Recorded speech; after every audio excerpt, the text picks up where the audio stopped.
दोस्तों आईपीएल का league stage खत्म हो चुका है और अब नंबर आता है यहाँ पर क्वालिफायर्स मुकाबलों का। तो जी हाँ दोस्तों, आईपीएल 2024 का जो पहला क्वालिफाई मुकाबला है वो दोस्तों Kolkata night Riders versus Sunriser Hyderabad के बीच में खेला जाएगा। और यहाँ पर जो टीम इस मुकाबले को जीतेगी वो सीधा फाइनल में जाएगी और जो टीम इस मुकाबले को हारेगी वो इस टूर्नामेंट से बाहर नहीं होगी। क्योंकि दोस्तों आपको पता है कि आईपीएल की जो पॉइंट टेबल है उसमें जो टॉप 2 टीमें होती हैं उसमें से जो टीम हारती है उसको एक और चांस एक्स्ट्रा दिया जाता है। तो ऐसे में दोस्तों ये तो हो गई आईपीएल टीम्स और पॉइंट्स टेबल की बात। अब हम दोस्तों बात करते हैं इस वाले मैच की। तो दोस्तों अगर आपको भी इस वाले मैच में अच्छा प्रॉफिट कमाना है लीग स्टेज मैचों की तरह, तो बस आपको एक ही काम करना है कि वीडियो को लास्ट तक देखना है और वीडियो में बताई गई एनालिसिस को ठीक से समझना है। कैप्टन वाइस कैप्टन किसको करना है आपको इस वीडियो में समझ में आ जाएगा। तो चलिए वीडियो की तरफ चलते हैं और बात कर लेते हैं दोस्तों इस वाले मुकाबले की, जो कि यहाँ पर सनराइजर हैदराबाद और कोलकाता नाइट राइडर्स के बीच खेला जाएगा। क्वालिफायर फर्स्ट मुकाबला होने वाला है 21 मई को शाम 7:30 बजे से यह मुकाबला अहमदाबाद के नरेंद्र मोदी क्रिकेट स्टेडियम में खेला जाएगा। अब यहाँ पर दोस्तों हम पिच की तरफ चलते हैं कि जो नरेंद्र मोदी स्टेडियम की पिच है वो कैसी रहती है। तो मैं दोस्तों आपको बताना चाहूंगा कि यहाँ की जो पिच है वो दोस्तों बैटिंग फ्रेंडली रहती है। कैसी पिच रहती है? Batting friendly. इसके अलावा यहाँ पर कुछ हाई स्कोरिंग मैच हुए हैं। कैसे मैचेस हुए? High scoring matches. इसके अलावा मैं आपको बताना चाहूंगा कि यहाँ पर पेसर्स को मदद मिलती है और स्पिनर को भी उतनी ही मदद मिलती है। मतलब अगर यहाँ पर 10 विकेट टोटल आउट हुए हैं तो इनका अगर हम रेशियो निकालें तो यहाँ पर दोस्तों 6 विकेट पेसर्स को मिलेंगे और 4 विकेट स्पिनर को मिलेंगे। तो कुछ इस तरीके की रहती है यहाँ की पिच। और अगर हम दोस्तों वेदर की बात करें तो यहाँ पर जो टेम्परेचर है वो 30 से 38 डिग्री रहेगा। इसके अलावा यहाँ पर बारिश के चांसेस ना के बराबर है। तो मतलब जो मैच है वो पूरा का पूरा यहाँ पर एकदम अच्छी तरीके से हो जाएगा, कोई भी यहाँ पर प्रॉब्लम नहीं आएगी।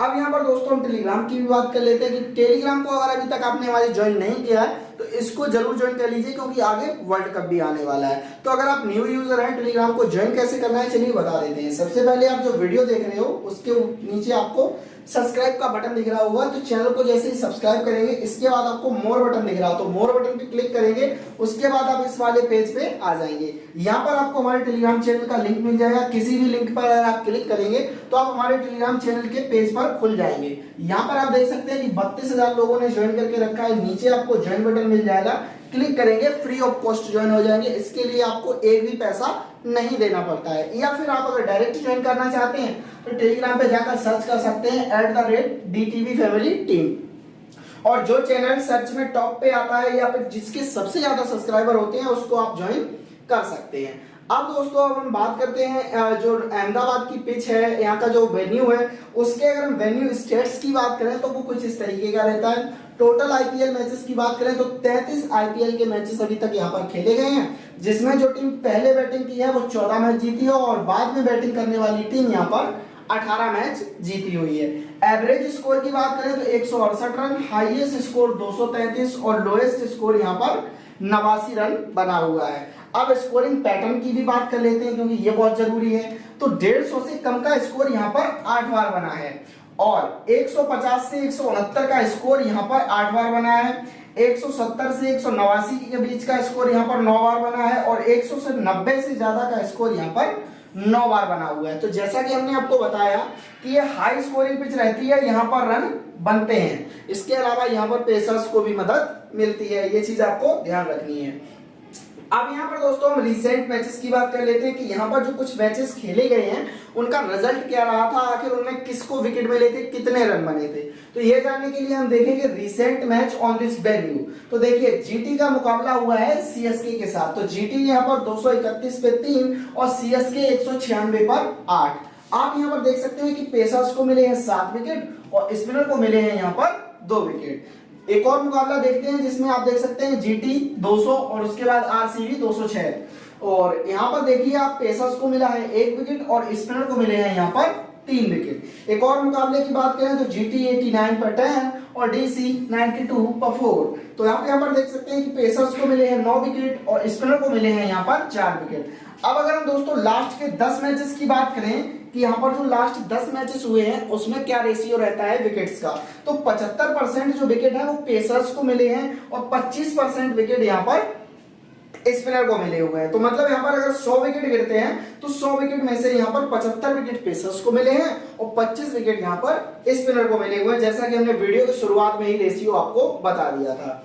अब अगर हम दोनों टीमों का हेड टू हेड रिकॉर्ड देखें और इसके अलावा जो लीग स्टेज में मैच हुए थे उसमें किस प्लेयर ने इस टीम के खिलाफ अच्छा परफॉर्मेंस किया था वो देखें तो वो आपको इस वाले स्टेज पर पता चल जाएगा। तो देखिए अभी तक दोनों टीमों के बीच में 26 मैच खेले गए हैं, जिसमें 9 मैच एसआरएच की टीम जीती है और 17 मैच यहाँ पर केकेआर की टीम जीती है। इसका मतलब ये जो मुकाबला है वो थोड़ा केकेआर की तरफ ज्यादा रहता है, बिकॉज ऑफ जब केकेआर हैदराबाद के खिलाफ मैच खेलती है तो केकेआर का रिजल्ट अच्छा रहता है। अब दोस्तों अगर हम लास्ट का हेड टू हेड देखें कि जो मैच हुआ था उसमें किसने परफॉर्मेंस दिया था, तो एसआरएच प्लेयर परफॉर्मेंस की बात करें तो हेनरिक क्लासन ने बनाए थे कितने 63 रन।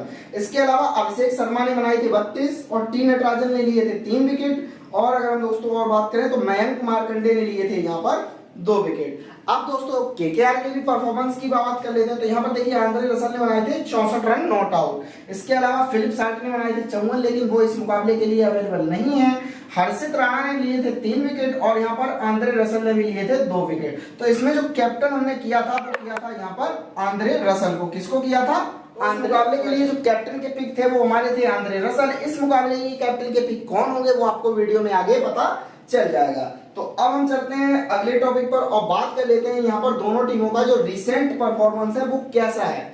तो यहाँ पर देखिए अब सबसे पहले हम हैदराबाद का देखें तो ये अपना लास्ट मुकाबला जीत के आ रही है। और अगर हम कोलकाता नाइट राइडर्स की बात करें तो 2 मुकाबले इनके रद्द हो गए, लेकिन उससे पहले ये लगातार 3 मुकाबले जीत के आ रहे हैं। तो कॉन्फिडेंस तो है कोलकाता नाइट राइडर्स के पास, लेकिन ये जो कोलकाता नाइट राइडर्स है इसका प्लस पॉइंट ये है कि जब भी ये सनराइजर हैदराबाद के सामने होती है तो इसके जो बल्लेबाज और गेंदबाज है वो थोड़ा अच्छा परफॉर्मेंस देते हैं और हैदराबाद की टीम जो है मुकाबला हार जाती है। अब यहाँ पर दोस्तों अगर हम बात करें हैदराबाद टीम की प्रोडक्ट प्लेइंग 11 की, देखिए प्लेइंग 11 में चेंजेस हुए हैं बिकॉज ऑफ जो इंग्लैंड के प्लेयर थे और भी कंट्रीज के प्लेयर थे वो T20 वर्ल्ड कप की वजह से वापस चले गए हैं। तो यहाँ पर दोस्तों अगर हम ओपनिंग की बात करें तो ट्रेविस हेड और अभिषेक शर्मा ये सेम रहेंगे। इसके बाद आपको देखने को मिलेंगे राहुल त्रिपाठी, नीतीश रेड्डी, हेनरिक क्लासन, अब्दुल समद। अब यहाँ पर दोस्तों हम और बल्लेबाजों की बात करें तो इसके यहाँ पर रहेंगे यहाँ पर S Singh, Abdul Samad, Pat Cummins, Bhuvneshwar Kumar, इसके बाद विजयकांत एंड इसके बाद टी नटराजन। तो ये रहेगी इनकी प्लेइंग 11। अब अगर दोस्तों हम बात करें यहाँ पर इन सभी प्लेयर के स्टेट्स की, देखिए वीडियो का सबसे इंपॉर्टेंट टॉपिक होता है वो यही होता है जो आप स्किप कर देते हैं। तो इसी टॉपिक से हमें पता चलता है कि कैप्टन और वाइस कैप्टन जीएल में किसको रखना है, एसएल में किसको रखना है, या फिर अगर आप हेड टू हेड भी खेलते हैं तो किसको रखना है। तो ये जो टॉपिक है वो थोड़ा ध्यान से देखना होता है आपको। कैसे? तो ट्रेविस हेड और यहाँ पर अभिषेक शर्मा की अगर हम बात करें तो देखिए ट्रेविस हेड 0 रन पे पिछले मैच में आउट हुए थे, लेकिन इनकी जो फॉर्म है वो काफी अच्छी है। बाकी दोस्तों अभिषेक शर्मा का तो आपको पता है कि जब ट्रेविस हेड के साथ ओपनिंग करते हैं तो कैसा खेलते हैं। हेड टू हेड की बात करें कलकत्ता के सामने एक मैच खेला, 75 रन बनाए और 7 मैच अभिषेक शर्मा ने खेले, जिसमें दोस्तों 18 की एवरेज से 127 रन बनाए हुए। अहमदाबाद के पिच की बात करें तो एक मैच खेलकर 19 रन ट्रेविस हेड ने बनाए और 2 मैच खेलकर 17 की एवरेज से 34 रन यहाँ पर अभिषेक शर्मा ने बनाए। तो अगर हम दोस्तों देखिए अहमदाबाद पिच की बात करें तो फिर आप ऐसा कीजिए कि इन दोनों प्लेयरों को ड्रॉप कर सकते हैं जो आप अपनी एक जीएल की टीम रखना चाहते हैं। इसके अलावा दोस्तों अगर हेड टू हेड रिकॉर्ड देखें तो यहां से भी आप इन दोनों को ड्रॉप कर सकते हैं अपनी एक जीएल टीम में। इसके अलावा आप एक जो दूसरी रिस्की जीएल टीम बनाओगे उसमें आप इन दोनों को ले लीजिएगा क्योंकि इनकी जो करंट फॉर्म है वो बहुत अच्छी है। अब यहाँ पर दोस्तों बात करते हैं राहुल त्रिपाठी की। तो देखिए इन्होंने लास्ट मैच खेला, 33 रन बनाए थे। 11 मैच कोलकाता के खिलाफ खेले हैं जिसमें 30 की एवरेज से 328 रन और 3 मैच अहमदाबाद में खेले हैं जिसमें 20 की एवरेज से 61 रन बनाए हुए। तो यहाँ से अगर विकेट जल्दी गिरता है तो आप राहुल त्रिपाठी के साथ जा सकते हैं। बाकी आपके लिए जो नीतीश रेड्डी है वो आपके लिए रहने वाले हैं एक्स फैक्टर। कैसे रहेंगे? एक्स फैक्टर, क्योंकि ये जो है ये इनका जो सिलेक्शन परसेंट है वो उतना नहीं होता है जितना आप एक्सेप्ट कर रहे होते हैं। तो यहाँ पर आप इनको जरूर ले लीजिएगा, ये आपके लिए एक्स फैक्टर रहने वाले हैं। बात करते हैं हेनरिक क्लासन की। तो जो पिछला मैच हुआ था उसमें दोस्तों इन्होंने स्कोर किया था 64 रन। इसका मतलब ये जो सामने वाली टीम है उसकी जो गेंदबाजी है वो हेनरिक क्लासन को पसंद है और पसंद है तो इसलिए इनको भी यहाँ से सिलेक्ट कर लीजिए। अब शाहबाज अहमद की बात करें तो शाहबाज अहमद को आप यहाँ से ड्रॉप कर दीजिएगा क्योंकि अभी ये उतने इंपॉर्टेंट प्लेयर आपके लिए नहीं होने वाले हैं। अब यहाँ पर दोस्तों बॉलिंग और ऑलराउंडर्स की तरफ चले तो यहाँ पर आपको देखने को मिलते हैं अब्दुल समद और इसके बाद शबीर सिंह। तो यहाँ पर देखिए 11 रन और इन्होंने बनाए हैं 6 रन। उसके अलावा इन्होंने कोई भी अच्छा परफॉर्मेंस यहाँ से नहीं दिया। तो आप इन दोनों को ड्रॉप करके पैट कमिंस जो कि कैप्टन है टीम के, उनके साथ यहाँ पर जा सकते हैं। ये आपको सेफली 1 से 2 विकेट दे देंगे आराम से, कोई प्रॉब्लम आपको नहीं होगी। बाकी आप भुवनेश्वर कुमार के साथ भी जा सकते हैं और यहाँ पर दोस्तों विजयकांत की भी सारे जवाब, लेकिन हम आपको बताएं कि आपको कौन सा बॉलर यहाँ पर सिलेक्ट करने हैं 2। तो देखिए पहला तो आपको पैट कमिंस और दूसरा आपको टी नटराजन, इनमें से आपको किसी एक को ले लेना है। आपकी जो ग्रैंड लीग की टीम होगी आप इन दोनों को यहाँ से ड्रॉप कर सकते हैं। अब चलते हैं दोस्तों कोलकाता नाइट राइडर्स की तरफ, और कोलकाता नाइट राइडर्स की कैसी रहेगी प्लेइंग 11 चलिए देख लेते हैं। देखिए मैं आपको एक चीज बता दूं कि कोलकाता नाइट राइडर्स में जो ओपनर फिलिप साल्ट थे वो वापस चले गए हैं, इसलिए उनकी जगह पर रहमानुल्लाह गुरबाज ओपनिंग करेंगे। तो यहाँ पर देखिए ओपनिंग में रहमानुल्लाह गुरबाज, सुनील नारायण हुए, उसके बाद वेंकटेश अय्यर, श्रेयस अय्यर, नीतीश राणा, रिंकू सिंह, और यहाँ पर रहेंगे आंद्रे रसल, रामदीन सिंह, हर्षित राणा, मिचेल स्टार्क, वरुण चक्रवर्ती और वैभव अरोड़ा। तो ये रहेगी यहाँ पर दोस्तों कोलकाता नाइट राइडर्स की प्लेइंग 11। अब अगर हम इनका देखिए सब स्टैट्स देखें तो स्टैट्स कैसा रहता है, चलिए अब इन सभी बल्लेबाजों के देखेंगे हम प्लेयर के स्टैट्स। देखिए दोस्तों ये जो टॉपिक होता है बहुत ज्यादा इंपॉर्टेंट होता है, इसको थोड़ा ध्यान से और सीरियसली लेना होता है। अगर आप इसको छोड़ देते हैं तो आपकी जो टीम है वो तुक्के वाली हो जाती है, और तुक्के की टीम कैसी होती है, चल गई तो चल गई, नहीं तो फ्लॉप, और इसमें ज्यादा चांसेस फ्लॉप के ही होते हैं। तो अगर आपको अपनी टीम के साथ फ्लॉप नहीं होना है तो ये टॉपिक ध्यान से देखिएगा। और हाँ दोस्तों अगर आपने वीडियो को अभी तक लाइक नहीं किया है तो लाइक जरूर कर दीजिएगा। इसके अलावा इस मैच में सबसे ज्यादा रन कौन बनाने वाला है उसका आप प्रेडिक्शन आप इस वीडियो के कमेंट बॉक्स में दे सकते हैं। अब यहाँ पर दोस्तों हम रहमानुल्लाह गुरबाज और सुनील नारायण की बात करें तो देखिए ये ओपनिंग में जो जो फर्स्ट लास्ट मैच हुआ है वो उतना अच्छा नहीं गया है। सामने हैदराबाद की टीम होती है तो 2 मैच खेले हैं जिसमें कोई रन नहीं बनाया, और 24 मैच नारायण ने खेले हैं जिसमें 9 की खराब एवरेज से 108 रन बनाए और विकेट 16 लिए हुए हैं। वेन्यू की बात करें तो 1 मैच गुरबाज ने खेला जिसमें 15 रन बनाए और 3 मैच नारायण ने खेले जिसमें 5 विकेट लिए हुए हैं लेकिन रन नहीं बनाया। मैं आपको एक और बात बता देता हूं कि सुनील नारायण इस मैच में दोस्तों फ्लॉप होने वाले हैं। कैसे रहेंगे फ्लॉप, ये आपको याद रखना है, या फिर आप इसका स्क्रीनशॉट ले सकते हैं। ये आपके लिए रिस्की रहेंगे, इनका सिर्फ 10% चांस है कि ये मैच में चल जाए। तो इसलिए आपकी जो एक जीएल की टीम रहेगी उसमें आप इनको कैप्टन कर सकते हैं। बाकी आप जितनी भी लीग खेलेंगे उनमें आपको इनको टीम में ले सकते हैं, बाकी इनको कैप्टन वाइस कैप्टन नहीं करना है। वेंकटेश अय्यर और श्रेयस अय्यर दोनों में से आपको किसी को भी ड्रॉप नहीं करना है कि ये आपको पॉइंट देकर जाने वाले हैं, ये मतलब वो प्लेयर हैं जो आपको पॉइंट देंगे।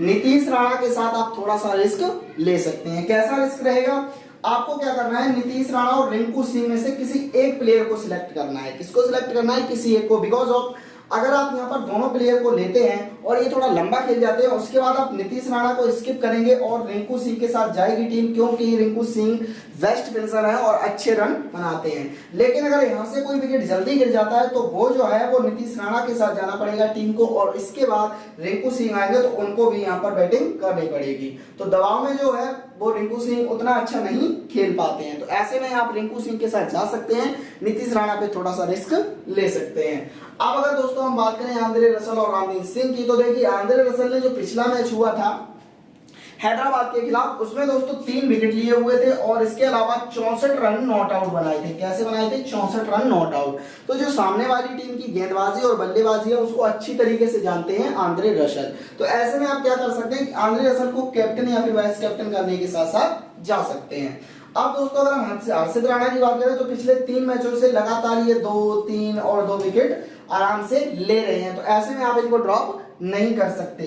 2 मैच इन्होंने खेले हैं, 4 विकेट लिए हुआ हेड टू हेड में, और यहाँ पर इन्होंने अहमदाबाद में कोई मैच नहीं खेला है। मिचेल स्टार्क की बात करें तो इनकी जो शक्तियां हैं आपने इंस्टा पे रील देखी होगी कि वापस आ रही हैं, क्योंकि जो T20 वर्ल्ड कप है वो पास आ गया है। तो ऐसे में हम क्या कर सकते हैं कि स्टार्क पे रिस्क लेकर इनको टीम में शामिल कर सकते हैं। बाकी वरुण चक्रवर्ती को आपको बिल्कुल ड्रॉप नहीं करना है, इनको अभी से मैं बोल रहा हूँ कि आप इनको सिलेक्ट कर लीजिए। और वैभव अरोड़ा आपकी इच्छा है, क्योंकि दोस्तों यहाँ पर इन्होंने जो 3 मैच लगातार खेले हैं उसमें कोई विकेट नहीं लिया है। इस मुकाबले के लिए हमारी जो ड्रीम 11 टीम रहेगी वो कैसी रहेगी, चलिए एक बार इसको देख लेते हैं। तो ये जो टीम रहेगी वो कुछ इस तरीके से रहेगी। यहाँ पर देखिए दोस्तों बात करें इस टीम की, तो यहाँ पर केकेआर और एसआरएच का जो मुकाबला होने वाला है उसके लिए विकेट कीपर सेक्शन में हेनरिक क्लासेन और रहमानुल्लाह गुरबाज रहेंगे।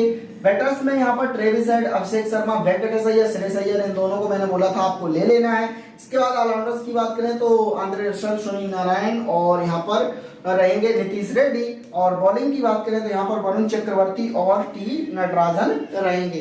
कैप्टन हमने यहाँ पर सुनील नारायण को बनाया है, जो मैंने बोला था एक जीएल टीम में आपको इनको कैप्टन बनाना है, बाकी आप इनको कैप्टन ना ही बनाए तो बेटर है। वेंकटेश अय्यर आप श्रेयस अय्यर कैप्टन के साथ जा सकते हैं, बाकी ट्रेविस हेड को आप वाइस कैप्टन रहने दीजिए। फाइनल टीम पिच रिपोर्ट के साथ सब कुछ सब्स्टिट्यूट प्लेयर जो भी हैं, जो भी डिटेल्स आया मैच से पहले आती है या टॉस के बाद आती है, वो सब कुछ आपको टेलीग्राम चैनल पे मिल जाएगा, जाकर ज्वाइन कर लीजिए, लिंक डिस्क्रिप्शन में है। मिलते हैं अगली वीडियो में, तब तक के लिए गुड बाय।